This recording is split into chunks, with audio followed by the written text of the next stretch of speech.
Welcome back to European Industry and Energy Summit, and we continue with a talk show. And yes, it's how do we tackle, and I have to be precise, the industry transition in Limburg, the southern province in the Netherlands. Yeah, my name is Wim Raayen, and I'm hosting this talk. But I'm not alone, and I'm happy to have Klaasien Ebbens at my right hand, and she will bring questions. She's sustainability manager of OCI Nitrogen, and so she will also bring some content, I hope. I'll do my best. Nice to have you here, and maybe I have already a question. If we are talking about the southern province and chemical industries, then we are talking about in the past what was DSM, but now is Chemelot, and a lot of parties are there. If you are looking to the future and about the ambition of this site to be the most sustainable in Europe, I think, what do you think? If you are looking and if you are thinking about this sentence, this ambition, what are you thinking about then? I'm positive. So I think we have a very nice site with a history, indeed, from DSM when we were one company, coal mining company. We transformed into a company with many owners of the assets, and we are a heavily integrated site. And we have made big steps, and what I see now is that we have a very good ecosystem on site to make the next step, and that's the next step towards a very sustainable site. And I am full trust, and my glass is half full. Yes, and your position, you are a manager sustainability within one of the companies. I think that's, if you're looking now where we are in that transition, that's the most beautiful position maybe in a company like OCI Nitrogen, isn't it? Yeah, it's about the future. So yes. I always say I can make the impact today to make sure that we continue as a site and that we make our processes more sustainable, that we implement all these new technologies. So I think it's a very nice position to be in to help our site and my company to become more sustainable. Yeah. And you know the gentleman at the table now, isn't it? Yes, I meet him every now and then. Every now and then. Okay, on the table, Luc Radix from Chemelot. We come back to you. Arnold Stocking, and you are from Brightsite. And then I have to say it right, Brightlands Chemelot campus, Erik Appelmans. And let's begin with you, Luc. If we are talking about what's happening in Limburg, I think unity in the diversity, that's maybe something we have to talk about this table. But Chemelot, what is Chemelot, and what role does Chemelot take in this unity of the diversity? Yeah, Chemelot is, as Klaasien already said, used to be a 100% owned DSM site. It is now fragmented, you could say. There are 17 manufacturing companies on site, 60 individual plants. But the big advantage that Chemelot has is that it's a fully integrated site. So the challenge we are facing is not 60 individual challenges for 60 individual plants. It's an integrated challenge for the site as such, which makes it, at least conceptually, a much easier challenge that we have. If you look at the companies, they are highly integrated in the energy system and the feedstock flows on the site. So if you look what the real challenges for Chemelot are, it is replacing our traditional fossil feedstock, naphtha and natural gas, by circular feedstock and electrification of processes. And that is an integrated challenge. And what we see is that those 17 companies who are working closely together to achieve that challenge. On top of that, we have business development department on site that is strongly focusing on attracting companies that can help us in making our feedstock sustainable and making it, it circular. We have some examples at the table later on, but we are quite successful in that because Chemelot is also a very interesting place for companies who want to play a key role in that transition towards a circular future. Actually, there still are new companies coming to Chemelot at the time, isn't it? Yep, yep. Yeah, one of the very interesting ones is RWE, who is looking at gasification of mixed plastic waste, and that could replace the natural gas feedstock flow for a substantial part. Yes. We will talk about it later also. Sure. But on the other hand, we're also looking at the replacement of naphtha. So as we speak, SABIC is together with Plastic Energy in a joint venture building a pyrolysis plant that in the long term will replace the naphtha flows. So yeah, we are not only talking, we're doing things. Okay. But that's why we are in Rotterdam. Yes, yes, I would say in Dutch, geen woorden maar daden. Yeah. Not only talking, but doing. Yeah. Nice. I forgot to introduce also my colleague David van Baarle. If there are questions, I think online there's a Q&A, and he is looking at the questions, and the best questions he will select to bring on the table here. Maybe later. I come back to you in a while. Erik Appelmans. Brightlands, yeah, same question for you. Yeah. What does Brightlands do? Yeah, thank you. And I thank you also, Luc, because I think I can build on this quite well. If we have Chemelot as the big pizza, we are one of the slices. And just like all the Which taste? I'll come to that later. Okay. Spicy, I can tell you. Spicy, okay. We actually were the place where DSM research was. And that is where DSM, let's be proud of that backwardly almost. DSM invented entirely new products to the world, entirely new process to the world, and that tradition we carry forward. Yeah. It was big actually, DSM research. I've been there maybe 20 years ago. Yeah, it big was buildings and very the old scientists. Science was what you could smell it. A lot has changed, Yeah. but the mission is the same. This is about bringing new processes and new products to the world forward. So he's developing new pizza tastes. Yes, new taste. So it's a new taste, yeah. We can invite that. And just like the industrial park, that is no longer a one company affair. We have forgotten the days that one company would do everything from early invention all the way to full upscaling. Yes. It is happening in community. We today have more than 100 different companies that do research, that do scale up, that do build the industrial future. The Chemelot campus in itself is not a research institute, but it is of course also much more than a landlord, because we have a very proactive role.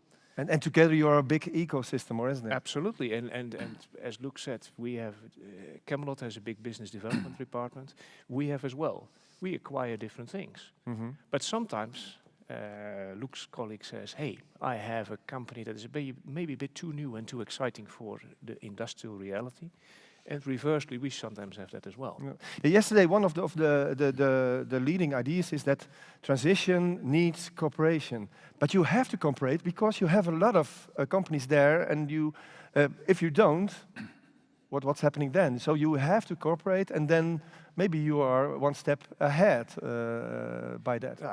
As Luc said, many companies on the site are essentially married through a shared utility system, through a shared infrastructure, basically. On the campus, that is a little bit less strong, but we are married through a community. Yeah. We bring companies together, often startup companies that have only a few heads on board. They will have to go to other people for specific components of knowledge. They don't have to worry about their buildings, they don't have to worry about their analyses, they can find that somewhere else. And if they are looking for some big brothers and sisters to help them forward, there is the industrial community on the other side of the fence. that will be ready to pick their good ideas up and implement. Brothers and sisters, so we are going now to the youngest brother, I think, Brightsite. Or isn't it? Thank you. The Brightsite and Yeah. Arnold Stocking. What's the role of Brightsite in this? Yeah, so we are talking about the sustainable future. A lot of new technologies need to be demonstrated, and we need people who are educated to deal with the new green chemistry future. Demonstration and education are the two keywords. And when you look at how we do that in collaboration. So Brightsite is not an institute where we do within our walls things and then we need to hand over when something is ready. No, we are cooperation and collaboration between the companies. There is a very nice network, of which I know Klazien, of course, of the sustainability managers of all the companies on site, with the applied science community in the Netherlands, mainly TNO, but also others, and with the fundamental science community, University of Maastricht and others, and the technical universities. We bring them together, we collaborate, we make these demonstration projects together. So we don't need to hand over to somebody later, we work directly together. And I think the urgency of the transition requires that. So the title actually is not only Limburg, but it's more than that. I think for me, Chemelot is the ideal place to have this field lab and to have this collaboration. And the good thing is that we do that. We have an open setup, and that's also possible because there's not a dominant company. We are sort of new Verbundsite 2.0, if I may call that, where the companies together are integrated, as Luc has been saying, where we bring the knowledge together and where we are open also for others to join. And the programs we are running, like the electrification program, is also taking attention of others, of other companies outside the site. But I think this place, where the facilities of the campus are the ideal place to do this and to flourish all the new technologies. Verbund is nice. We will have a call with Melanie Maas-Brunner if the copyrights are okay for Verbund. Verbundsite is a German word, and I think integrated. We are proud on the ARA cluster, where we have a lot of commonalities and where we learn from each other and where we're connected to each other. And I think this way of working, which the Germans have been inventing a long time ago, is very good. And we have here the new open innovation version. We can learn them also in politics and government, how they do it, if you look at that. Klazien, do you have a question for one of the gentlemen? Yeah, I think it's maybe nice to hear a bit because you recently opened, I think, a new plasma lab. So I heard you bring new technologies. Can you share a bit more on that? Yeah, I think now in the time that oil and gas are being priced, the CO2 pricing, other technologies which have been invented in the past become competitive. And we need to look at all kinds of electrification options, because in electrifications there is no CO2 generated when you make high temperature processes. So if we started with a plasma process, which was invented in the 30s of the previous century, which we bring to state of the art and we will bring to a dream factory future. We do that with fundamental research, with the universities, etc. First objective is really, I think, the dream factories. We take methane and we go directly to ethane in one step. So I think there's quite some research to do. We will need quite some PhDs to get there, but it's possible. In between, we follow current processes which are available with intermediate steps like making acetylene in between it, etc. We make that work and we show that this electrification process is really a future to avoid natural gas high temperature processes. Yeah. And it's very nice that on the campus we have these facilities. We work with the gases and the environment, which is real industrial, connected to the real system, and work together directly with the companies to make it happen. Yeah. So no handing over, directly working with them, and also inviting startup companies to join us and to have the first implementation going. And Erik, I think you can also conclude there is interest also from outside the Netherlands. Yes, it's not only about the existing companies, because you want to attract also other companies and also... Now, the beauty is that you see that we are subsequently able to attract companies that also work with plasma, that think about different ways to apply it commercially. And by that you create a critical mass around electrification and plasma chemistry. But we also have other electrical facilities. So you will be the Plasma Valley, Yeah, maybe. well, you see that happen. And it goes very quick. From It Silicon goes very Valley quick, to... yeah. The other thing is also we have certain means to invest in certain infrastructure for shared purposes. And then I'm not supporting a specific company, I'm supporting a platform. Yeah. And that is precisely what we are able to do with some targeted regional funding. So that combination of funding and attracting brains and companies from elsewhere makes that you create that cloud of innovation. And some people will go that way, another goes that way. In the core, there will remain Brightsite and the university. But that's what we want to have, because in the chemical industry, you do not innovate for a region or for a specific place, because we want to do it for the world. Yeah. Having said that, by doing it here, we put Chemelot in pole position. So the world is better off do it in Limburg. I think. Absolutely. And how the existing companies are thinking about that? Because the existing companies are there, and there is a structure, but this is new. How do they? Two things. In the first place, the existing companies are there to stay. I believe that we are making 7.5 megaton of product every year, and I think for a very long time that will be necessary products that we're producing. So they are looking at possibilities to make their production process much more sustainable. And there the interesting combination is coming up. The existing companies are primarily looking at new companies at technology readiness level 9. That's where we are looking for, who can invest tomorrow. Commercially ready. Commercially ready. So I asked you before we started where the camera is, and so I have to look at the camera now and say, there you go. ladies and gentlemen, you are very welcome with technology readiness level 9 at the Chemelot site. But at the same time, because of that integration between the site and the campus, we are also looking at long-term solutions. Because what is possible today is not necessarily the final solution for in 10 years. And then we are extremely happy that we have that connection with the ecosystem of the campus, where people are looking at the long-term solutions. But so we are ready for both. It takes time to get together, of course, because I can imagine that being united in diversity takes also energy, or isn't it? Yeah, we are establishing the Chemelot Circular Hub, where all the parties involved, so the commercial companies, the campus, the research activities, the government, the educational institutions in Limburg, from the middle level to until the academic level, are working together and see how we can develop Limburg as the prime circular region in Europe. And I'm absolutely sure that will be a very successful initiative. David, we have a question.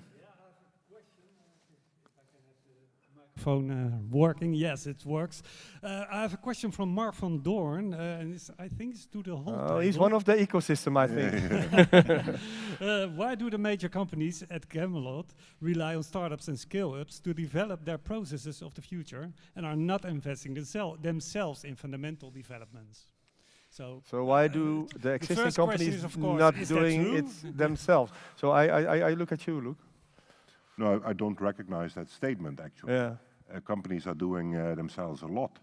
But you have to see, and actually Eric already said that, when we came from the past, when companies covered the entire area from fundamental research until commercialization, that's far beyond us.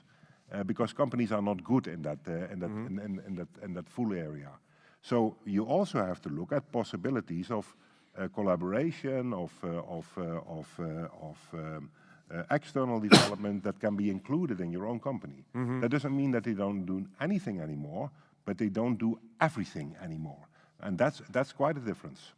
How do Can I you- ask maybe an additional question to that? So if you look at these long-term developments, and we see, I think, that the companies on site are trying to replace their natural gas, are trying to replace the naphtha, and working on that. But I think we hear a lot about hydrogen, green hydrogen, bio-naphtha, bringing CO2 to shore for as intermediate solution. And yeah, we know these are the solutions that the companies on site are working on. How do you view to solve that? Because we're not doing everything on site. We don't do it alone anymore. I think that's supportive.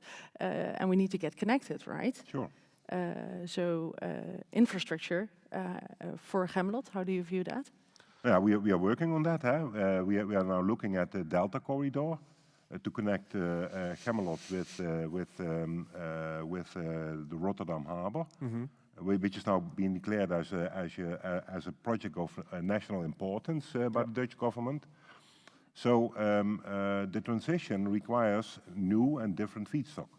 And we are looking at connectivity between the harbor of Rotterdam and Chemelot. And Chemelot is fantastically positioned for that because it's in the center of Europe. We are now at the edge of Europe. Chemelot is the center of Europe. Between Rotterdam, Antwerp, North Rhine-Westphalia, and we are fantastically located to be in the center of that new feedstock flows that will go around Europe, and we are working hard on that. I think the collaboration model is also very important here because we are creating new value chains. So Luc is talking about new feedstock. Yeah. I was talking about electrification, where we need new companies to provide that. From the high-tech sector, we work with the agricultural and the waste segments. And I think in Chemelot we can build these new value chains and come to demonstration.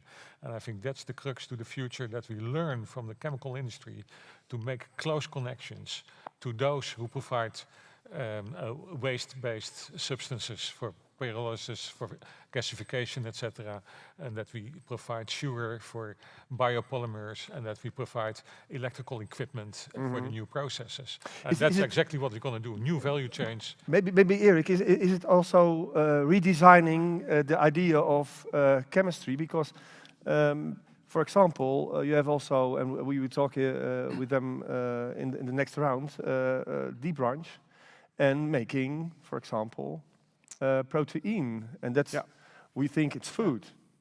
And we see also there is much more integration.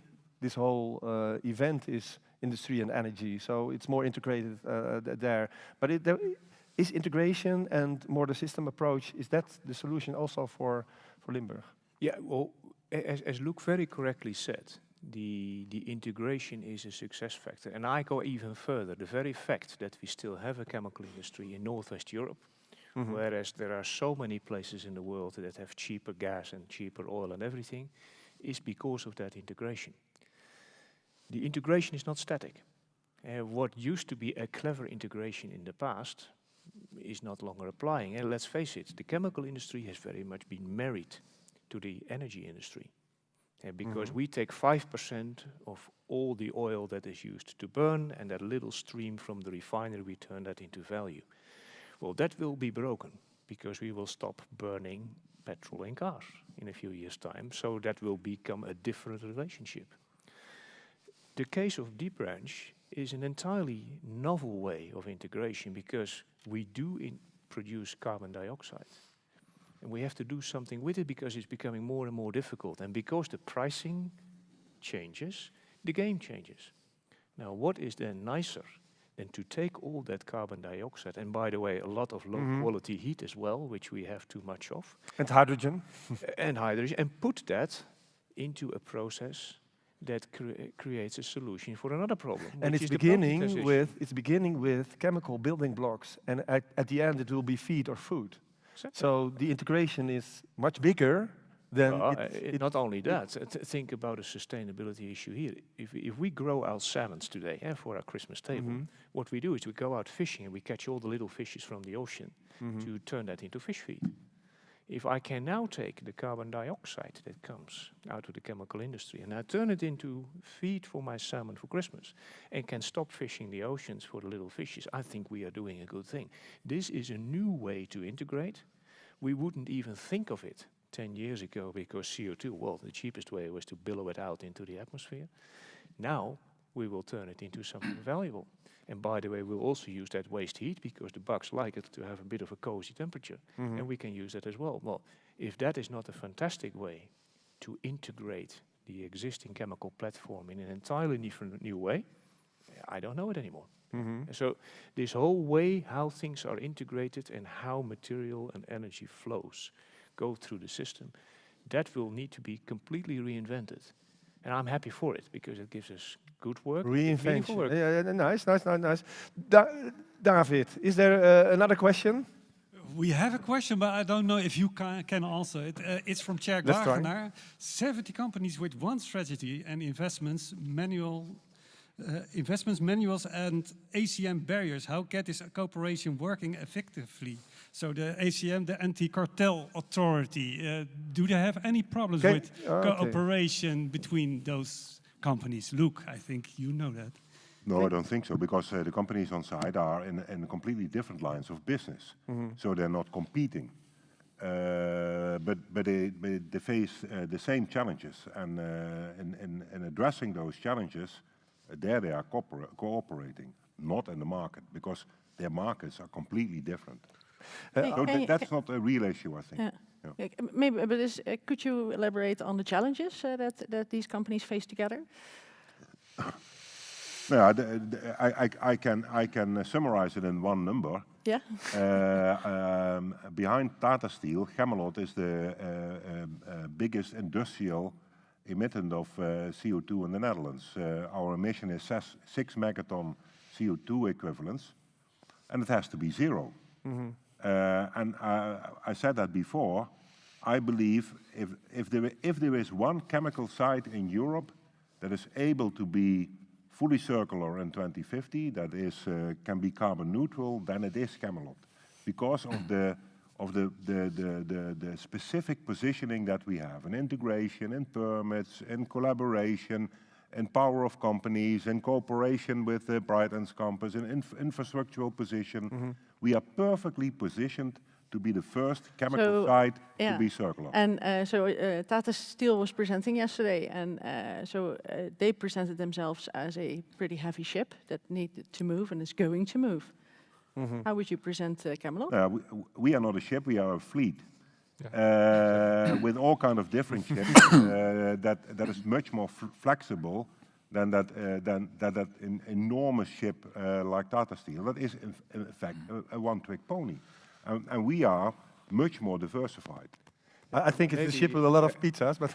And I would like to come back to the original question, is how can seemingly competing firms work at this? And it is very simple. If take an industry like steam cracking, it is the largest process in the chemical industry.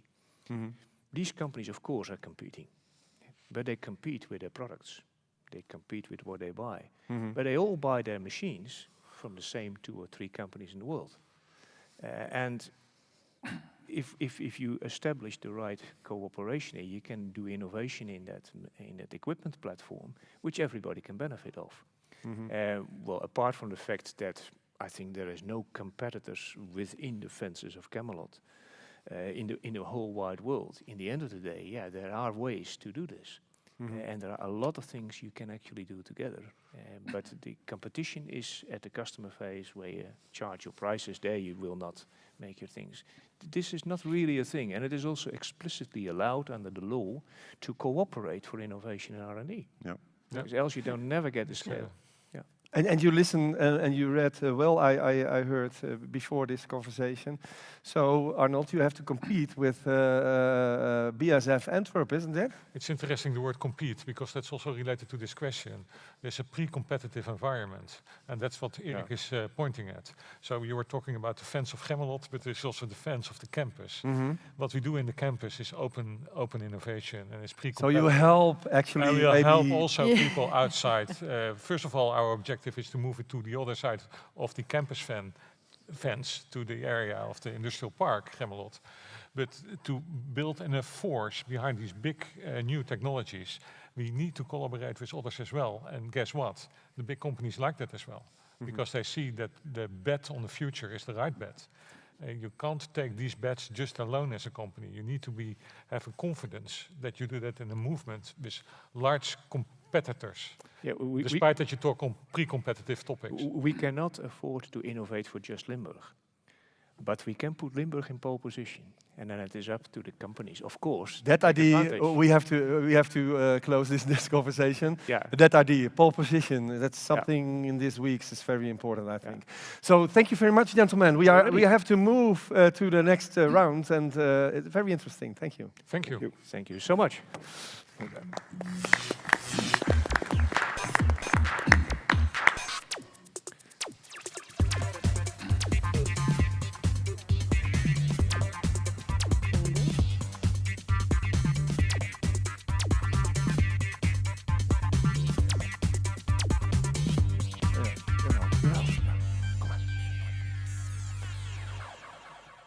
Not everybody is on the table yet, so please, come on.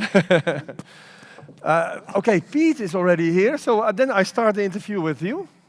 So in this round we are actually talking about innovation and the innovators. And one of the innovators, actually I'm a fan of Deep Branch. Pete, just I know a little bit what you're doing, but tell it again, and I will listen also, and everybody's listening. What is Deep Branch doing at the moment? Yeah, so we spoke a little bit in detail at the last roundtable this morning, but my intention was to keep that more high level and use this session to speak more about what we actually do at Deep Branch. And I think you guys did a good job of explaining that in the context of Brightlands already. So I'll try and keep it as brief as I can. Basically, what we've developed is a platform technology that uses fermentation. So, we spoke earlier about using sugars as a fermentation feedstock to produce biochemical products. This is, of course, what DSM transitioned to when we talked about going from coal to chemicals to biochemicals. But fundamentally, what we developed is a means of producing those biochemicals without reliance on sugar. So not only do you not need fossil fuels to produce the products that society consumes, but you also don't need arable land.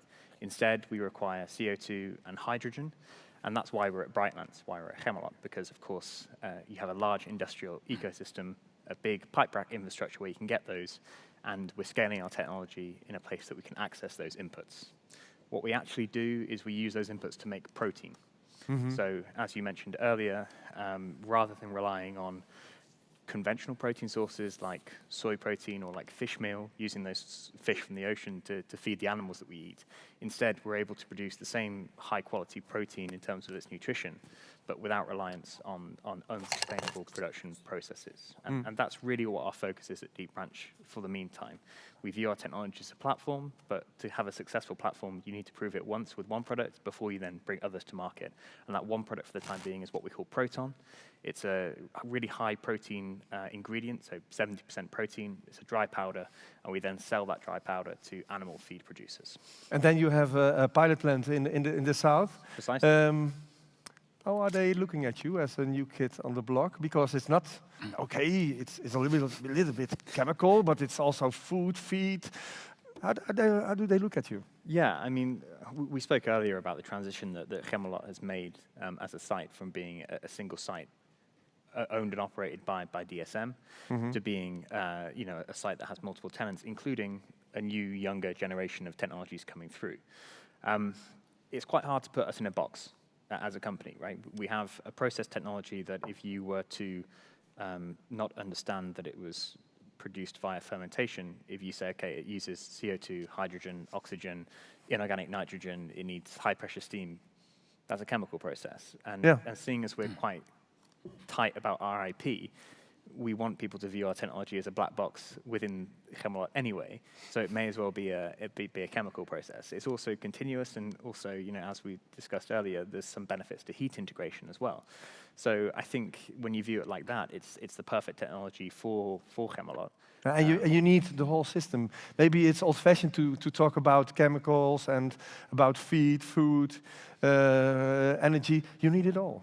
Yeah, and I think that's one thing that if you visit the Centaur building within Brightlands, one thing that the ecosystem does extremely well is putting putting to the forefront of when people come to the building what is actually being produced in Brightlands, in Chemelot more broadly, because it's very easy to get lost in, especially if you're not a chemist like I'm not. You know, if we're talking about all these different sort of chemical products that's being made, that doesn't really mean a lot to a lot of people. But if you start to put in, you know, like the DSM Dyneema fiber that they make for road cycling, for the clothes, if you start to look at carbon fiber bikes, if you start to look at all these things that as consumers we identify with, and then you explain these new processes that are being developed, these same products that are produced in a more sustainable way, this is the impact of Brightlands. And I think that's something that the community is extremely good at, and something that's necessary to really drive innovation forward, because if you're trying to change value chains, ultimately, it all has to start with the consumer.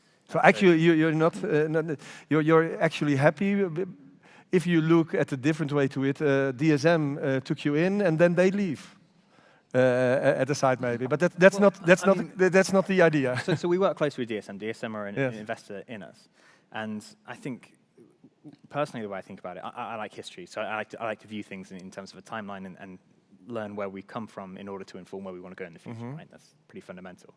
And if you look at DSM, they've evolved as a company in a very interesting way. They've gone from coal mining to sort of let's say, the early industrial chemistry to more complex chemical products to now being sort of biochemical. You know, a lot of the DSM product portfolio is coming from biotechnology now. You know, the acquisition of Gis here in Delft. Yes. Also of 1999, I think. Yeah, and then later from that you had Roche being acquired in Switzerland, and you know that now is the cornerstone of DSM as a company, bioprocess.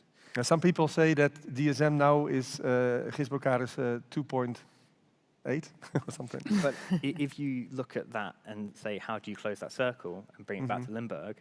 Yeah. Well, we are a bioprocess that, if you turn it into a black box, is basically a process industry that uses the same inputs that a lot of the new technologies coming through Brightlands are. So it's really a way to connect what the site is strong at and how the site got built out as the hub of DSM.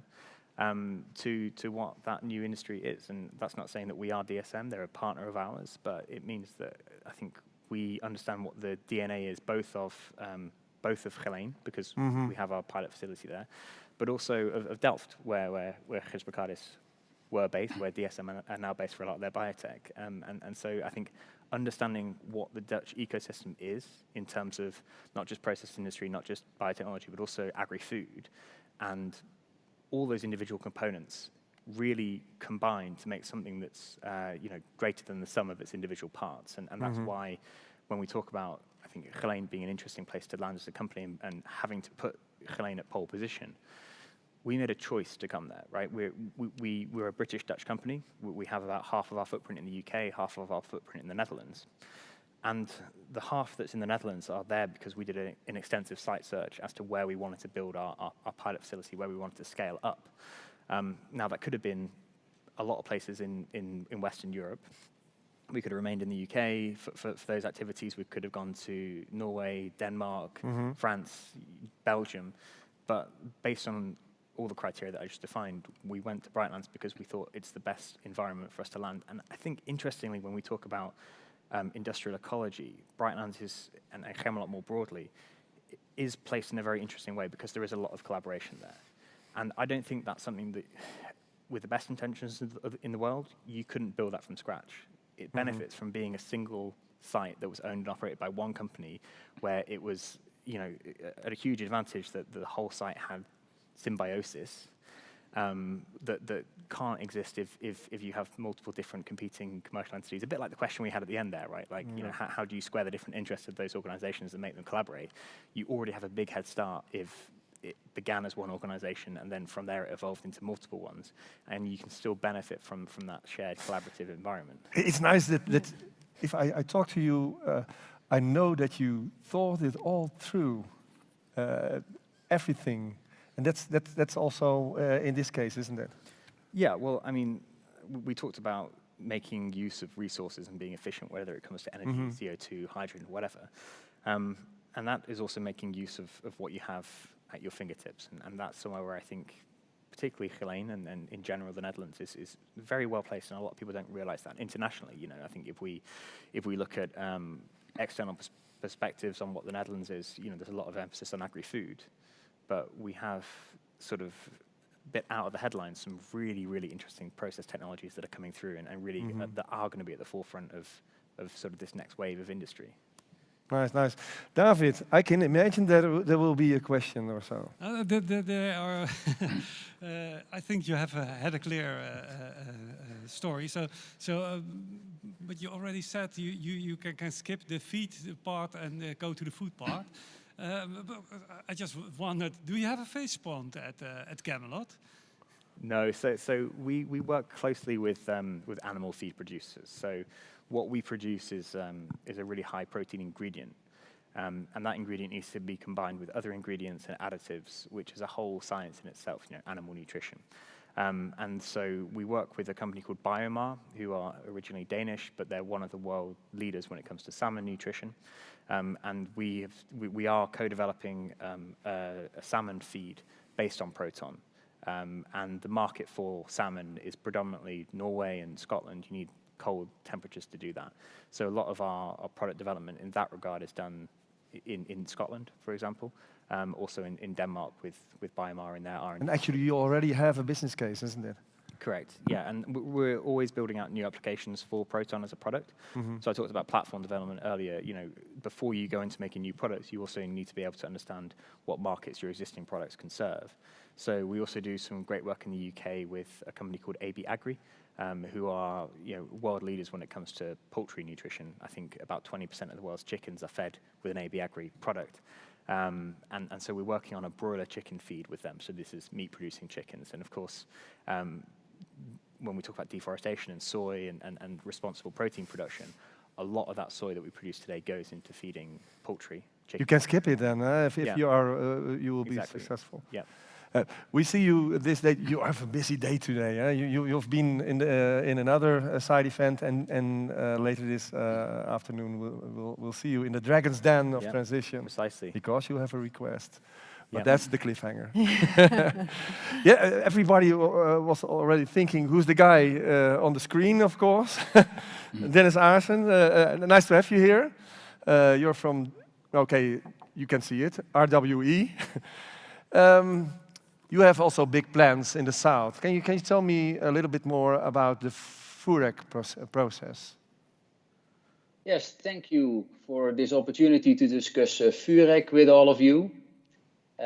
First, a couple of words on RWE itself.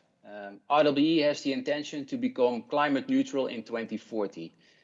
RWE announced its Growing Green strategy on the Capital Market Day on November 15, where we will invest 50 billion euros towards 50 gigawatts of capacity in 2030 for onshore and offshore wind, solar, batteries, flexible generation and hydrogen. And one of the enablers is Project FUREC. And I'm in the happy position of leading this great endeavor. So actually, if you ask the question, what is FUREC? I can explain to you that it is a large-scale chemical recycling plant in which municipal solid waste is converted into green and circular hydrogen and CO2. FUREC uses commercially available technologies where we will pelletize the municipal solid waste and gasify it in order to make 40 kilotons of green and circular hydrogen per year on the site of Chemelot. And by avoiding the use of 140,000 household equivalent of natural gas, FUREC will save some 350 kilotons of CO2 emissions every year compared to the existing routes. And those existing routes are disposal via waste incineration and hydrogen production via the natural gas-fed steam methane reforming. FUREC will take in some 600 kilotons of municipal solid waste, which will be dried and pelletized in a separate pelletizer plant, where some 350 kilotons of solid refuse fuel pellets, so-called SRF pellets, are produced. In this pretreatment plant, water, minerals and metals are separated. After that, the SRF pellets will be transported, preferably by ship to Chemelot, made brittle in a torrefaction plant, in order to be used in a gasifier. Since FUREC separates the CO2 in a pure form, the project will even be able to deliver negative CO2 emissions via CCU, which will be preferably on site, or CCS, which is crucial as many IPCC and EIA reports indicate. The Delta Corridor project, in which Chemelot plays a leading role, offers an option to store the CO2. So all in all, it is clear that Vurek can act as an important source of circular and green carbon in a future decarbonized world where these carbons will be scarce. Thank you. If I listen to this and look to Pete, they have everything you need, isn't it? Yeah, and I think if we try and tie that into the roundtable we had earlier this morning as well, you can think about it in the sense of we need to be more holistic about the way we produce and use everything, right? You want to reduce, reuse, and recycle. Mm-hmm. And the thing I really like about the Vurek project is it's kind of redefining what we think about when we say recycling. You know, it's not just putting our cardboard or our glass or our aluminium cans for the gemeente, for the municipality to sort of recycle in a classical way. Instead, it's reducing that or stripping that municipal waste down to its individual molecules and then reusing those and building them into something more valuable. Because the hydrogen and the CO2 are there. Yeah. You have the bacteria and you make from waste plastics feed and food. Yeah, and the nice thing about that that's is an upcycle, isn't it? And the process itself generates gas that is on spec, right? It's food grade. And I think one thing that we need to be very careful about when we talk about our products is that, you know, it's not that we're using some really dirty industrial gas to produce food to go into the food chain. Instead, we're using specific sources of CO2 and hydrogen that are on spec, that are food grade. You know, I think maybe Klaas-Jan can discuss, you know, the uses of your co-product CO2 in the food system already.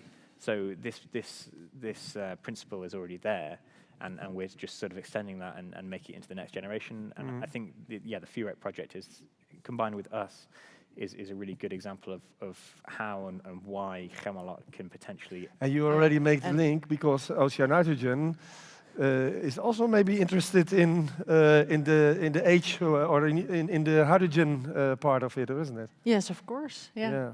No, it can replace the current natural gas usage. So really interested and targeted off-taker for this hydrogen. So it's a beautiful project, making these building blocks again for the chemical industry. And it makes us look differently at waste. I think that's what also happens because the environmental impact we make with a project like Vurek is impressive, and it shows indeed also that the CO2 is also a key molecule, where it's now being used also to for beers and cooling, and so CO2 is an important molecule that we try to reduce, but on the other hand, we can also use it. So CCU is also, so I view your project also as a kind of a CCU project. I think sort of beyond the narrow scope of our project, if we think about what Vurek can offer Limburg or Geleen, a really important consideration that people don't think about in the first instance is what are the knock-on impacts of these big new technologies coming online. You know, if we replace ammonia production from natural gas, then actually most of the industrial CO2 that then is made into food-grade CO2 to supply the food and beverage industry, you know, that single point of high purity, high volume gas is lost. And there's a whole infrastructure built around that. You know, you have Carbolim, the joint venture between Air Liquide and Air Products, that has been set up specifically to use your CO2 and then use it to serve the food and beverage industry. And so if overnight we switch to green hydrogen, then that has unforeseen impacts. It's a very interesting example of what we are talking about today, isn't it? It is. It's the transition, but it's also the system and linking a lot of partners together. And keeping the overview of how it. Dennis, basically, since Vurek is using a new lineup of already existing proven technologies, and we are basically just in the early steps of a large-scale implementation phase, what we actually need is new business models to be created in order to close the loops. And we think that will be present at Chemelot because those industries are present at Chemelot. Next to that, we also need support of governments because they have an important role in facilitating and supporting this by new policies on national and European level as well. And furthermore, as already elaborated at the table, feedstocks are crucial, and this will also require a paradigm shift also in the tendering of waste, which up till now has been focused primarily on price.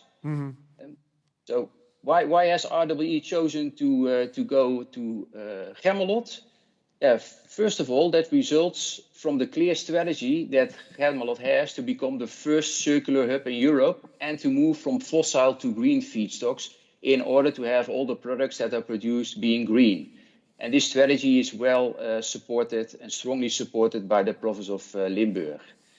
RWE believes in this project. Last month, we already announced a contract to construct a torrefaction pilot plant in our innovation center in Germany in order to optimize some key steps in the technology process, which proves the commitment of RWE in this project, where we anticipate to take a final investment decision in 2023. And after this Vurek 1 at Chemelot, RWE has the ambition to develop more Vurek plants in the Netherlands and in Europe. For example, in the north, in the Eems haven, maybe. Could be, but maybe there will be a second one at Vurek as well. But of course, there are more chemical clusters in Europe. Okay. And by disconnecting waste collection via the pelletizer plants and the pellet use at chemical clusters like Chemelot, Vurek actually can strengthen the position of the chemical clusters in Europe.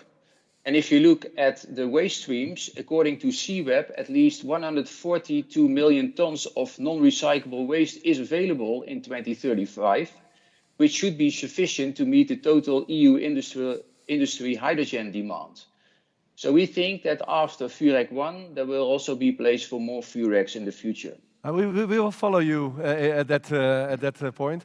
I don't know which Mac is running out of battery, but we are here and stay tuned. Thank you very much. Right. Yes, and then we are going to another part of the system, or isn't it? Are we? Yes. Hi, Jos Visser, SABIC. Yep. Tell me about your ideas of transition. Yeah, it connects to some of the previous stories. As you know, plastics is still the best invention mankind ever made, according to many. However, it comes with issues, and there are a couple of issues that are important. One issue is the waste and the plastic litter that we see that gives plastics a bad reputation, unfortunately. And the other disadvantage that it uses high energy intensive processes in order to produce it, and that comes with the emission of carbon dioxide. But if you look at the waste, for instance, in Europe, there's about 30 million tons of plastic waste, and only 15% of that today is offered for recycling. Mostly mechanical recycling, which is good, it offers good products, but it doesn't offer products, for instance, for the food and pharma industry. So we have to find different solutions. What we did is basically turned the issues that you see, the waste, but also the carbon dioxide, into opportunities. We developed a process together with Plastics Energy where we use that plastic waste, the mixed plastic waste, in order to regenerate feedstock for the crackers. What we do together with Plastics Energy is we developed a process called pyrolysis. Plastics Energy developed that in Spain, but we apply that at Chemelot these days. We're actually building a plant to construct that. But that produces oil that cannot be directly fed into the naphtha cracker. So SABIC is operating 2 naphtha crackers at the Chemelot site. And then we have a hydrotreating unit, which is based on selective catalyst. And those 2 unit operations together, they produce new, totally circular feedstock for our naphtha cracker. And it's suitable to be virgin plastic again, or isn't it? Absolutely, because what it does basically, it is shaping new feedstock for the naphtha cracker. So basically, it's regenerating the building blocks, ethylene and propylene, that we can use to regenerate plastics in a circular way. And you can also use it, for example, for food applications. Or Absolutely, yeah. It just has the same quality as virgin. We actually do it to some extent. We use some of this pyrolysis oil at low content in our cracker, and basically customers are waiting for those type of products because they can use it in the packaging industry, etc., for food and pharma. And there's a clear market pool for these type of products. So what we're building now is a demonstration unit at a relatively modest scale. And if you invite me next year again, then I will tell you about the first results. Okay, Because we will I note it down. because we will start that up in the course of the second half of next year. But at the same time, we're also building or constructing or designing a large-scale commercial facility, also to be established at Chemelot next to our naphtha cracker, that will substantially substitute part of our. It's actually a feed-in in the and to make a little bit also the links with what we already talked about is that you also need a lot of hydrogen, or isn't it, to get out of the phosphor and the chloride? Because what hydrotreater does is basically it's a hydrogenation and it's removing impurities from that feedstock stream. So it also uses hydrogen. So the more renewable hydrogen we can use in this process, the better eventually it is for the products that we make in terms of recyclability. And actually, SABIC is not the new kid on the block. We're not. So you are also inventing and from what you already are going to next stages. Is that sometimes I think that's. I like the story, of course, of the branch, but it's harder to have something and to go to something else, or isn't it? I mean, what you try to do is leverage the existing processes that we have, but build additions to that so that we can use the circular principle in order to avoid the carbon emissions and to produce products that the markets want. And yes, but I think it's good to be part of the larger ecosystem, because basically the solutions that we pioneer at this moment, which is recycling and also electrification of our processes, they still make use to some extent of the legacy process that we have, which is good because they have been developed and they're very mature and they're very proven. But at the same time, we have to look beyond that. So I like the story this morning where we also talked about the plasma lab, where you can say, okay, we're still using kind of traditional chemistry. We're building additional processes to that. But I think if we look beyond the horizon, maybe we also have to look at processes that go beyond the traditional chemistry. And if we can use plasma to generate ethylene without the use of fossil fuels, without the use of intensive energy processes, that could potentially be a next step beyond that. If you look at SABIC, it's of course a company worldwide. Why is this project developing at Chemelot? Because I think in the Chemelot we do have the ecosystem. We do because it's all based on new technologies, and we at SABIC feel that Chemelot is the ideal breeding place for applying those new technologies and also scaling them up. Because I think one thing that Chemelot has proven in the past is that it's very good in scaling up processes. Because what we're doing right now is we're scaling up from pilot scale to demo scale, and then we have to scale it up to commercial scale. And there's a lot of expertise and knowledge in the ecosystem present that we can use. And that's recognized by SABIC as well. That's why also we believe that Europe is the front runner in creating recyclable products. And also we have the expertise and the knowledge and the technology. It's also a little bit, but it's a little bit because there is a tiny part of DSM DNA still in it. Well, I mean, we're proud to be part of Chemelot. I mean, I think a lot of my colleagues started at DSM and have now moved to be a part of the SABIC family. 18 years already, I think. It's well, yeah, it's quite more than half of my career, I would say, at this moment. But yes, I think it goes back. I think there's very good things from the legacy. But we don't only need to think legacy. We need to think about the future. We need to think about next processes, and I think we realized that as SABIC. We realized that I think as the entire petrochemical family, because we were talking about competing, but we're also developing joint projects, for instance, with BASF. Because we all believe that petrochemicals needs to move into the next stage of the Yes, about the e-cracker. We can talk about that also till Saturday night, maybe. Till a lot, yeah. What you want. David, is there a little bit room for one question? Yeah, we do have a question from Mark van Doorn. He asked again. Also from Peter Possible, but I think he can ask that later on. Do we have enough ways to feed the crackers of SABIC and OCI? But OCI doesn't have crackers, I think. But do we have enough? Yeah, I think feedstock. Via Furek you could feed, of course. So I think for both north and south of Chemelot, there are circular solutions. Yes. And then the question is there enough in the end? So Definitely there is enough. If you look but I at think the it's CWEB important. Dennis is here. figures, which, if you look at the CWEB figures presented, we learned that in 2035, 142 million tons of non-recyclable waste will be available. And if that can be used in platforms like Vurek, then there will be enough hydrogen available to meet the EU industrial demand. Question though is, of course, the statement which I made earlier, how the tendering of this waste will be done. If it will only be focused on pricing, then there might be a blockage in order to make this transition. So what I mentioned, a paradigm shift is also needed at governments, municipalities, waste owners, in order to reduce the waste streams and to recycle as much as possible. So there's also a big role of governments. And Vurek can play a role in recycling, but also can facilitate other recycling initiatives as well, since we can also offer a outlet for rejects of other recycling initiatives. For instance, char from pyrolysis can also be handled in our platform. And I think we should go towards a world where we offer recovery of feedstock in a way basically that nature does. Recycling of small molecules. Time flies while you're having fun. So thank you very much, Dennis, and also you at the table. You're and welcome. we are Thank you, Wim. going to change the table again. Thank you. Thank you. Thank you.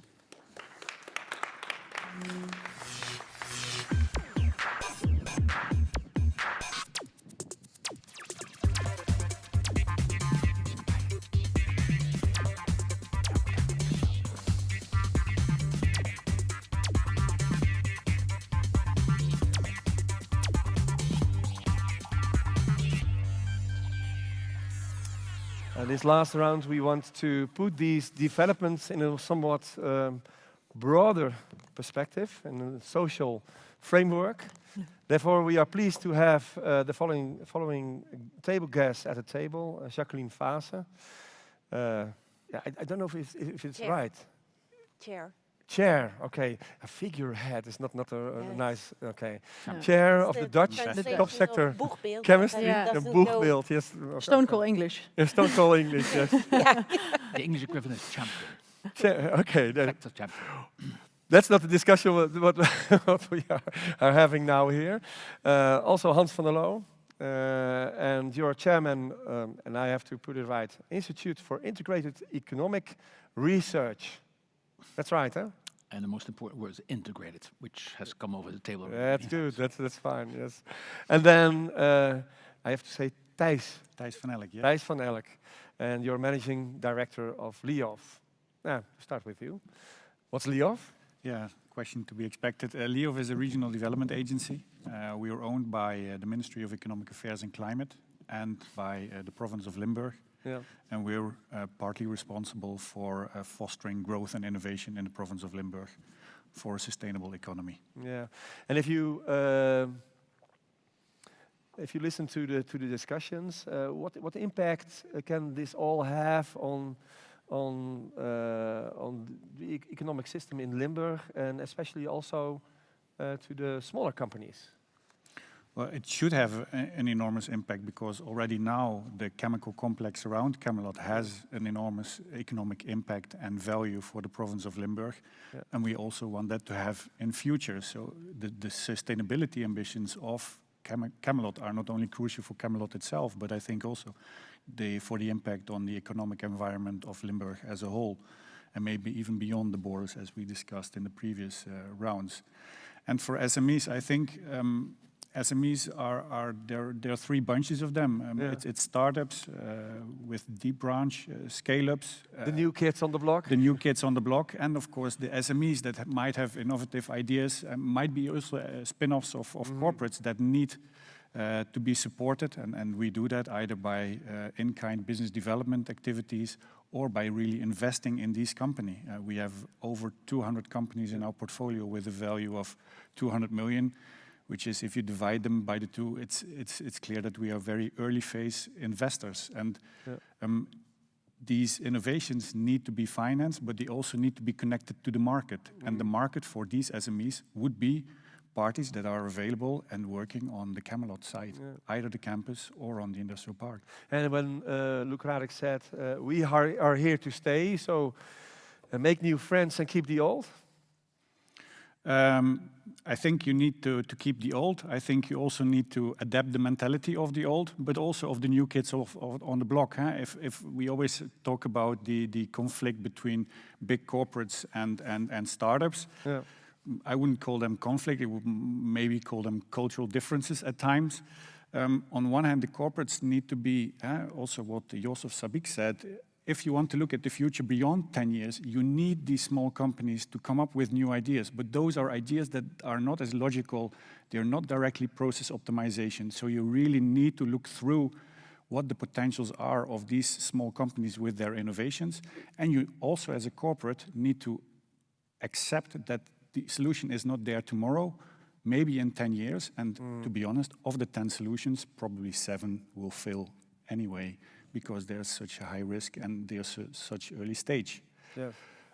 If we look at the startups, they need to realize that they always start with very small flows. So they really need to think about their scale-up. The biggest problem of a startup is understanding how scale-up works. And that's not only an operational problem. How can you make, we start with 1 kilo to 100 kilo. I heard here megatons, which is order of magnitudes larger. But you also have to think about, is your regulation in order? Can you certify your processes? Do you have process technology skills? So I think also there, the startups need to really appreciate the assets that a corporate and also the complex of Chemelot can offer. Because they can learn a lot, right? Yeah. Both can learn a lot. Yeah. Both the corporate and the corporate had maybe can learn from the new energy and the new ideas that are coming. Exactly. And the new kids maybe can learn to get a little bit mature, etc. Or is that? Yeah, they need to have, you can call it scale up, you can call it professional, become more professional, but you need to fit into the system, because you can have the perfect solution and you can have the perfect technology, but if no one's going to eat your technology, then you're bankrupt anyway. So you need to adapt and to learn to work with the larger corporates. And base chemicals and the chemical industry in general consists of very large parties with a lot of market power, but also with a lot of skills, and you need to connect. And I think connection and integration we heard a lot of times before, but I'm really fostering for SMEs and startups to connect to the corporates. And it are not hollow words. It's really connection is from within, or isn't it? Well, if you talk about me, I'm passionate about this. I really want this to work. I want to finance these also with high risk, but I also see a lot of connecting flaws that we have. It's either in regulation, because we don't have all our recycling regulation in order, so that if you have waste coming in, it's waste coming out. And that's for some startups and probably also larger companies, very difficult to manage, because these small companies don't have the skills or the assets to really resolve those kind of issues. There is a very large financing gap. We, as an early phase investor, we can go up to maybe a few million. But if you look at a real big chemical process, you don't talk about a few million, you talk about tens of millions. And you also have investment periods of more than maybe 10 and maybe years. that is also why traditional chemical companies are a little bit conservative, because they have to invest for a long, long time and cannot change every year or so. So it's...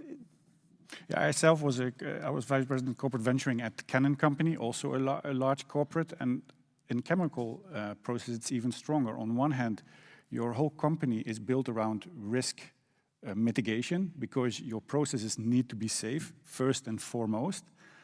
If you go into corporate venturing or into startups, it's a risk. It's a different risk, but so this mentality needs to be combined. And that's where our agency, LEOF, comes in and tries to smoothen out the path. But we can only go so far. So for financials, we need to fill the financial gaps, which are between really early stage and TRL level 9. TRL level 9, everybody can invest. Yep, of course. Let's say, let's less call risk. That, let's call that pretty easy. Yeah. The early phase is very difficult, but if you have a high-risk investor like a VC or a company like Leof, that's acceptable. We have a large portfolio, and over the whole portfolio, we can accept risk. But in between, there is a large gap which is very difficult to fill, and that should be filled either by public money in combination with private money, either from corporates or from VCs. David. Yeah, I have a question from Pien, and I don't know if it's quite on topic, but she asked it, so I'll ask the table. Open science and open patents could accelerate the innovation opportunities and pace. I would like to hear some reflection on this topic by the table, Cass. So, yeah. I try to understand. Just to repeat the question. Yeah, so if we are not so keen on IP, we could share all our knowledge and speed up the pace of innovation. Intellectual property and how to deal with that, and open sharing. Yeah, ideally, of course, you would like to hear open sharing and full open innovation. And we heard pre-competitive, it's not a problem. But even I, as let's say a more societal investor, more of an impact investor, I would also like to have at least a chance of a return. And for that, you need assets. And especially for startups, the asset is not the market yet, but it's the technology. And the technology needs you cannot ask Pete to share all his knowledge to other companies. On the other hand, there are other ways, and I think that the Chemelot campus does that very well. There are ways of sharing information. There are ways of sharing skills, and that can be by serendipity, meeting other big or smaller companies, working together on pre-competitive projects. So there are other ways than just opening up patents by themselves, but using meetings, talking to each other, meeting each other, and then see whether you can find common ground to develop something together. But on one hand, say, I will just open up my patents or my industrial property for free. No, I think this is not the way to go. Very interesting. Maybe we would have a podcast on this, maybe later or so. But it's very interesting subject to go with. Thank you very much, Jacqueline Vase. Yes, welcome. Thank you. We just try to bring it more to a national level, and you listened. What's your first reaction on the discussions on the table? Well, I was born in Maastricht, and I lived there for the first 18 years of my life. And my mom my mom started her career at DSM as a chemical lab assistant. And I think I was about 5 or 6 years old that we were the avant la lettre disaster tourist. When my father took us over the A2 to see the burning naphtha cracker from DSM, which I still remember, so it made a really big impression. You won't forget. No, but that.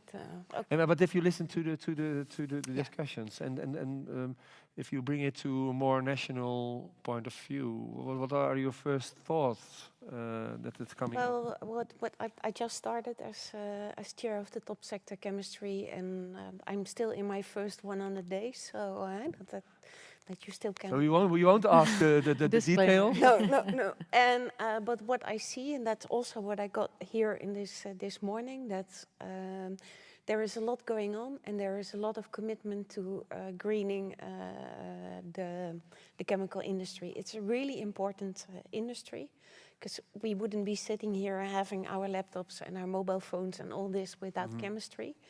But a good friend of mine once said, and I can say that because I'm an engineer myself, engineers are people who come in smart bodies who can't communicate. And that's because engineers always go into the technical functionalities. You were talking about the swimming pool. They remember the swimming pool, but not the context of the and that's important in the chemistry, because if I go out there in the street and ask the first passerby, what do you think of the chemical industry? Smoking chimneys, yes. Dirty wastewater, and fires. And then but you can't reach them with, so we really have to expand our visibility on what's happening in greening, what's happening in Chemelot, but also what's happening in Gempoort, in Bergen op Zoom, because there are more like that. The industry is willing to change, and the industry wants to change, but sometimes it doesn't. The laws. There was a famous Flemish writer who said, "Between dream and deed, there are laws and practical." Yes. But at the end, we were talking about the openness of ideas, but also the openness of the industry to show what the industry is doing. Sometimes I don't know if it's a joke, but the communication is at the same corridor as the law guys. But don't you think that the industries and chemical industry especially should show a little bit more what they are doing and create just more, how do you say, attention? Yeah. Yes, but you have to, if you look now, for example, at Shell, what they are doing, we are greening, I don't know how many kilometers, and all they get is like, what are you talking about? So you really have to really think about how you're going, because the societal sentiment is not really in favor of the major corporates. So you really have to, and we think also in the top sector that we have to do more on that, but we don't have to put like people like me on stage, or but the younger ones, the young and bright who are now in the coming edition of Change Inc. There will be a poster of some PhDs, the new faces of chemistry, and those are people who are passionate about the climate, about reducing the temperature rise, and those are the people.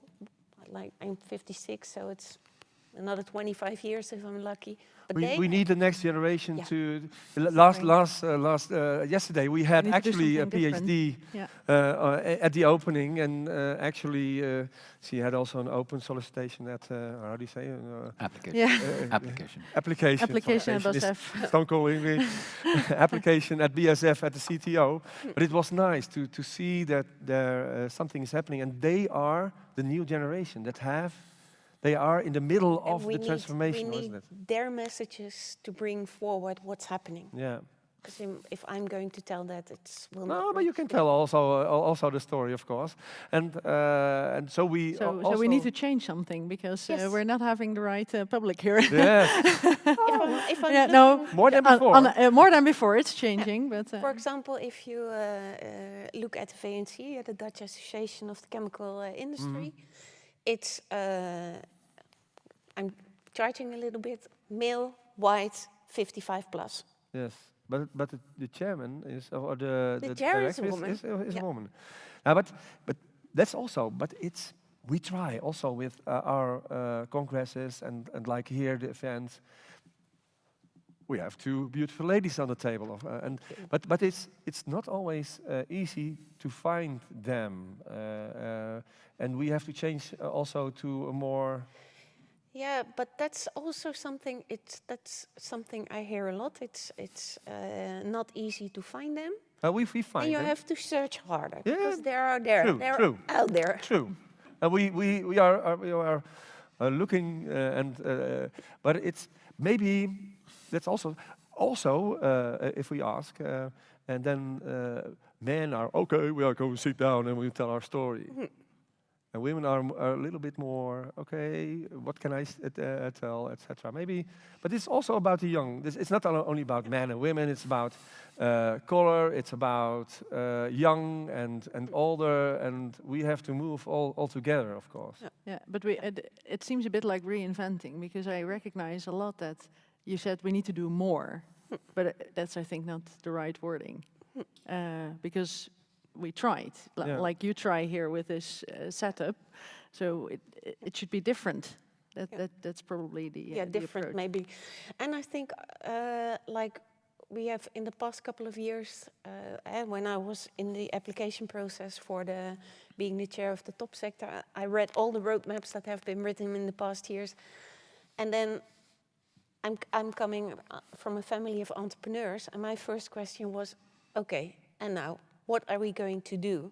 So I think now we are at the stage, there is so many written down, now we have to do. We have the growth fund, which is like the golden ball being thrown into the game.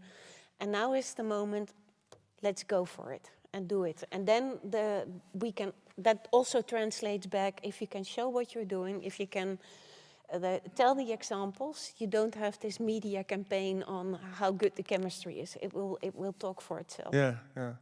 I think, Piet, do you have a question? If maybe you can go with your mic to Piet. Of course I can. Of course, we didn't. We thought all the questions are coming from the online online room, but Piet, It's your flying reporter. of course, have your question. Thanks, David. Yeah, sorry, me again. Well, I think this kind of conversation is really important to have the voice of successful startups and scale-ups at the table. I'm not saying invite me for a third round table, two's enough, but you know, I think we're talking about how can we have more inclusion, how can we have better representation, how can we ensure that startups can make the most of scale-ups, can make the most of the large corporates that are in the ecosystem. And I think a big part of that is not being prescriptive, not saying this is how it works and this is how you should integrate with us. But in fact, it's actually saying, okay, let's look at some case studies. Let's figure out who's done this transition well, who's gone from being a group of smart young people with a good idea to making it into a commercial reality, and how do we replicate that success? I think that's something that Limburg has a very solid platform for. But if you look at a lot of the smaller companies that have come up through the ecosystem, if we're going to call it what it is, a lot of these people benefit from already being within the system, right? There are a lot of people that have earned their stripes. You know, they've got director level positions within DSM or within the companies that stemmed from DSM, and then started companies from there.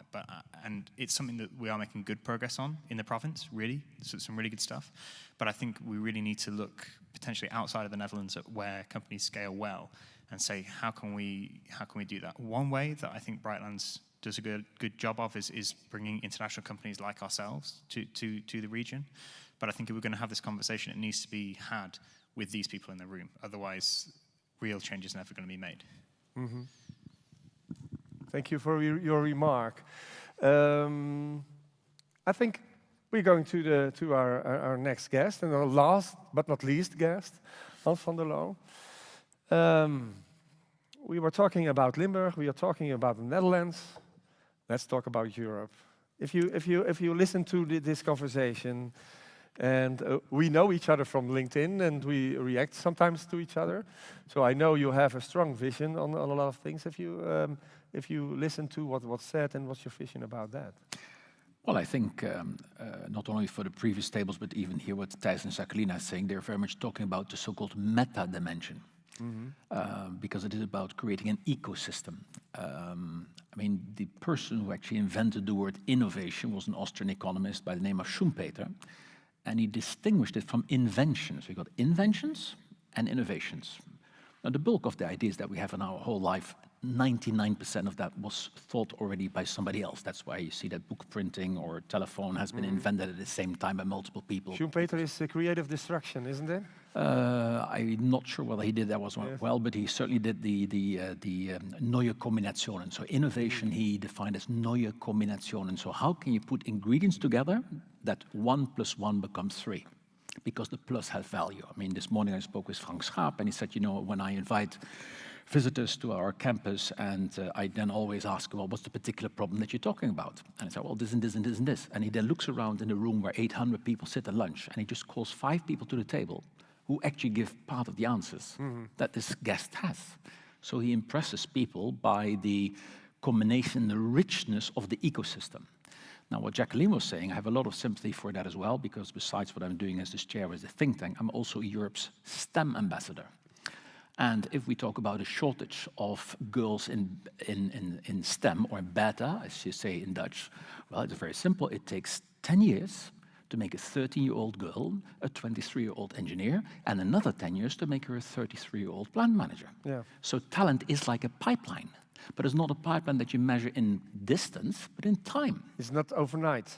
It's not overnight. You cannot go to the Albert Heijn and get a family pack of engineers. Actually, when I was on school, long time ago, we had a big posters about girls to go beta, or it's in Dutch. Yeah. All those. Thea studeert techniek. Thea is studying technical. That's right. And we had a good program in the Netherlands called Jetnet, and we had a program was called Beta Meisjes, specifically aimed at encouraging girls that this is not just for boys. And what we see in the Netherlands is that actually in life sciences, the majority of students are now female. In the real hard physics and chemistry, it's still a majority of boys.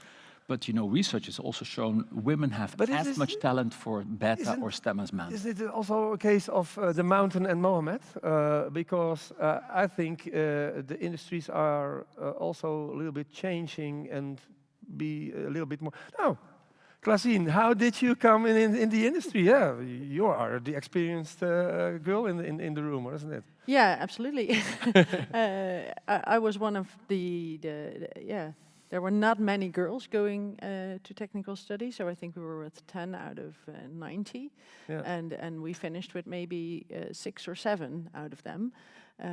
So you need to have I think you need to like technology. That's the basis. You need, I think, examples that show you how nice it is. So you need to meet people that can tell you a good story about what's so great about working in industry. So I met some of those people, and I thought, this is where I want to go. That's where I can make an impact. But I think we don't have enough people telling this story. Yes. And role models. You're one. Yeah, I'm one. Yeah. 2 weeks ago, I had a girl, 13. She was wanting to go to do something with engineering, and she was like, "I'm the only one. Nobody understands me." Yeah. So I think it's important to do that, to help girls choose this profession. And I do recognize fully that we need to tell that we are working on sustainability and decarbonizing. Is that also more attractive? Absolutely. And that's maybe what you're also telling me, because if you're looking that the industries are changing, science is changing, and it's maybe getting nearer to also women, that they like it a little bit more, because if it's a man's world and it doesn't change from within, so. Well, I think young people are really, I mean, we were different when we were 20 as well, obviously, but I think there is also a distinct change in how young people look at careers. We maybe when we were little wanted to become doctors or pilots or firemen. Nowadays, youngsters express themselves, I want to contribute to solving climate change, or I want to be involved in care. So don't change their ambition. Respect the ambition, whatever the ambition that you have. But then try to make the link. If this is what you want to get good at, look, STEM education really is quite helpful in becoming successful at what you want to do. Yeah. So it's also the way you present that. Yeah. And you can make an impact in this. You can make an impact. That's what I think what we need to point out more. Yeah. And I think so. I bring the discussion also a little bit back to Limburg and Chemelot and Brightlands and Brightsite. If you show off more that it's fun to be there and part of the ecosystem, then you attract more girls, more boys, more younger people. It's more talent, I think. Limburg and Chemelot, they want talent, irrespective of gender, irrespective of nationality, perhaps even irrespective of background, all these kind of things. And that's the meta dimension, and we have to look at that. I think Limburg has the advantage. My mother happens to be from Limburg, so I used to come there a lot as well. It's a beautiful province. Homes are not as expensive yet as in the rest of the Netherlands, so that's very important to attract talent. And that is important to do that, because, well, yeah, it may be attractive in the Netherlands, and it may be situated well in the world, but for chemicals, it's a global market. Don't forget that the abbreviation for SABIC stands for Saudi Basic Industry Corporation. And if we talk about feedstocks, well, I know a few other places where they are cheaper. Yeah. So the added value, so basically what you need to do, you have to make sure that the cost of the feedstock becomes proportionally a smaller part of the total value added. Because in that case, the total value added on top of the feedstock, that's why talent comes in. Yeah. And so to look at that dimension is very important. And there are other things where we are together with the rest of the world, is that we all have the combination of three things. There is a need, there's an environmental need to do things better. There is, particularly here in Limburg, and Thijs said it very well, a socio-political ambition, and not only in Limburg, but also in Europe. We've got the EU Green Deal. We want to go further than the rest of the world. And there's also something like the resource and energy imperative. That's what we think about least, because most people are not aware of the absolute unique era that we are living in now, which started about 200 years ago, that before that, all of society functioned on solar flows. That was what we were capturing per day, in the form of wind or solar or water, perhaps. And then suddenly was the discovery of fossil, which is just prehistoric solar flows, but compacted, converted into hydrocarbons, a very important component of chemical. We now actually use solar stocks. But these are finite. We've consumed half of them. So sometime in the future, we will go back again to working with solar flows. Now, of course, we got better technology, we got artificial intelligence, we got computers, so it will be a high-tech way of harvesting the solar flows. Maybe it's speeding up the circle, isn't it? Well, we'll show the circle. It's basically we've come from solar flows into solar bucks, and we go back to solar flows again, but with more knowledge, with more technology, but, Wim, also with 7 billion more people and their needs and wants. So I'm not sure whether the future will be easier, and therefore we have to think about that. And one thing that academicians, politicians and business always agree on, we have to go for efficiency, more efficiency. Well, why? Because basically we're still thinking about the same output at less cost, so more profit. Of course we need to do that, but we will not be able to avoid the debate about sufficiency. It's not only efficiency, it's also sufficiency. And we are now in this century, and this will happen, this century, we'll have a move. So the moving van is waiting outside for us. And we're going to pack the present into boxes to go to the future. And we have to get on the truck or on. Well, yeah, but not a truck. So what we have to do, we have to pack the present into 3 boxes. Our present will pack in one box will be the do better box. That's where innovation, technology, etc. comes in. The second box will be the do less box, and there will be a box, the do not box. Now, the more we can put in the first box, the less needs to go into 3 other boxes. But I can tell you for sure, the 2 other boxes will not remain empty.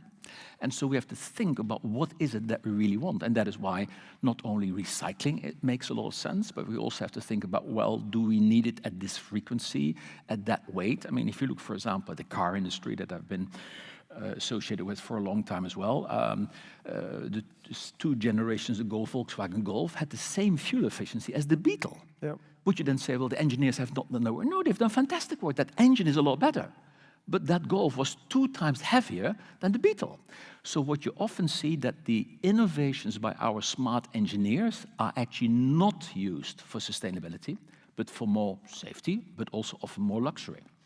So if you really think about what do we want to have sustainability for, we have to think about the core meaning of the word sustainability. It's something that you can sustain over time. I always joke with Jan-Peter Balkenende, who actually has got as one of his titles in business cards that he's the chairman of the Dutch Sustainable Growth Coalition. Now, I said, but Jan-Peter, this is an oxymoron. It's a contradiction in terms. You either sustain or you grow, but if you grow, you do not sustain. Yeah, but we mean it differently. We want to sustain the greenness of it. I say, yeah, but the greenness of it as well. Then he had a brain thing or something. We can talk. You stay for lunch, eh? Yeah. So talk with him during lunch, I think. Thank you very much for a small lecture. Thank you. Klazien, final remark of you. Did you like it? Did you like to your career switch? Yeah, no, it was lovely. I think we had a nice perspectives from showing how Chemelot works, how this society has developed over the past decades into an innovative environment. And I really like the successes of Furec by RWE and Deep Branch and SABIC with their pyrolysis. So I think it gives inspiration. You take a bag of inspiration home now. Yeah, and I think it's also good to remember that we can learn from the big companies and the small companies and the other way around. So we touched everything, but we can talk about it much more. Yeah, and it's let's hope that the industry is there to stay. Yeah. Because I think that's also really important. Okay, Because the otherwise, industry is here to stay. Yeah. In Limburg, in the Netherlands. And to grow. One thing, because of Limburg, if you look at where Limburg is, this little appendix sitting in between Belgium and Germany, it's not very far from Brussels. And actually, the European Union has quite big funds in DG Regio for inter-regional cooperation. So the funny thing is that if, for example, a company in Rotterdam and Moerdijk would work together, they would not qualify for certain subsidies that Cameron can get. Hans, I give you a cliffhanger. Look at the final trailer at the end of this event. That's the cliffhanger. Good. Thank you very much on the table, and everybody in the, of course, in the room and also in the online room, and have a nice lunch.